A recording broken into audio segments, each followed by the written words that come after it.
Donc, bac, mathématiques, Amérique du Nord, 21 mai 2025, exercice 2, petit 3, petit a. Donc, j'ai recopié ce qu'on nous avait demandé dans la question, enfin ce qu'on nous avait donné comme information dans la question numéro 2, des informations qui vont être importantes pour répondre à la question 3, petit a. Et donc les informations qu'on nous avait données dans le petit 2, c'est qu'on avait défini une suite auxiliaire AN qui est égale à UN sur UN-1, voilà, pour tout n appartenant à n étoiles, enfin pour tout n appartenant à n, tous les antinaturels. Et ensuite, on avait également montré par récurrence que, quel que soit n appartenant à n étoiles, c'est-à-dire tous les entiers strictement positifs, à n est supérieur ou égal à 3n-1. C'est ce qu'on avait montré. On avait aussi montré que A0 est égal à 2. Voilà. Donc, toutes ces informations vont être utiles pour montrer, pour répondre à la question petit a. Et donc, dans la question petit a, il nous demande de démontrer que pour tout entier naturel n, un est égal à an sur an-1. Bon, alors généralement, quand on a une suite auxiliaire qui est définie à partir d'une première suite et que l'on veut définir cette suite à partir de la suite auxiliaire, eh bien, on utilise la relation qui relie les deux suites, c'est-à-dire cette relation qui nous a permis de définir l'expression de AN. Donc du coup, on réécrit AN égale UN sur UN-1. Voilà. Voilà. Ça, c'est vrai pour n appartenant à n, hein, tous les entiers naturels. Et il faut qu'on exprime UN. Bon, alors ici, donc on va devoir isoler UN, mais déjà il y a UN qui est au dénominateur. Donc du coup, ce UN qui est au dénominateur, on va la repasser au numérateur. Et pour cela, bah, en fait, on va le passer sur la gauche en multipliant par UN-1 par justement le dénominateur des deux côtés. Donc ça va donner UN-1 le tout facteur de AN, ne pas oublier de mettre les parenthèses, qui est égal à UN. Voilà, donc à ce stade, on en est là.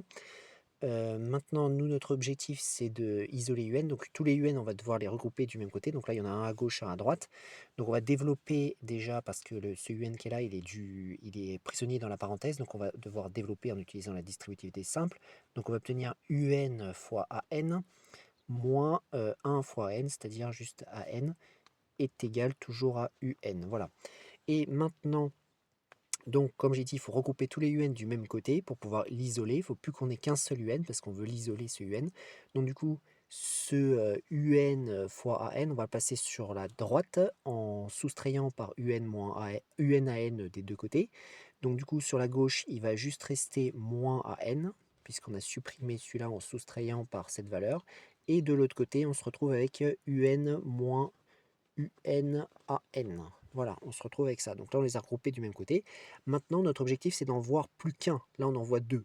Comment faire dans cette situation si on veut voir plus qu'une seule expression, enfin qu'une seule expression de la valeur que l'on cherche? C'est de calculer ensemble ces deux choses soustraites, mais ici, ce n'est pas tout à fait possible. Donc ici, c'est de factoriser, parce qu'ici, on voit qu'on a une soustraction avec un facteur commun qui est UN. Ici, on a UN fois 1, ici, UN fois A.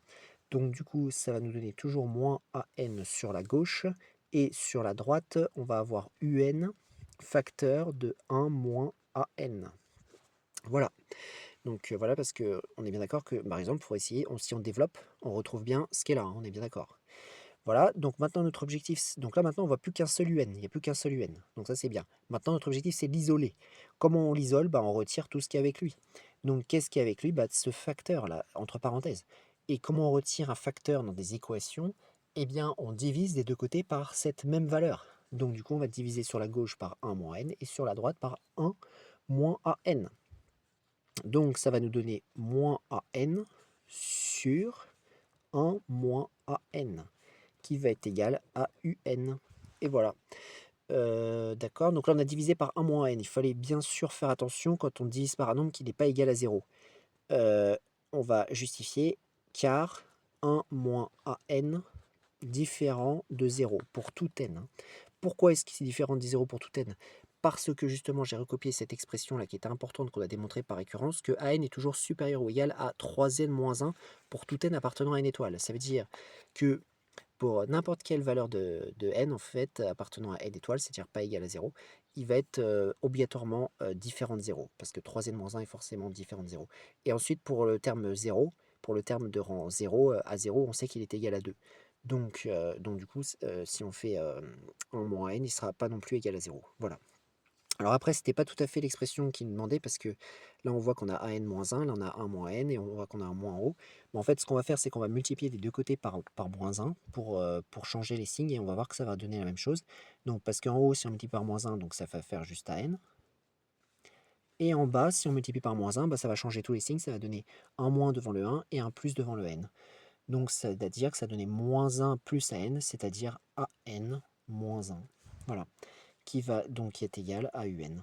On a multiplié en haut et en bas par moins 1 pour obtenir le résultat souhaité. Donc nous avons bien montré dans le petit a ce qu'il souhaitait montrer pour tout n. Voilà. Donc voilà pour le bac mathématiques Amérique du Nord, 21 mai 2025, exercice 2, petit 3, petit a.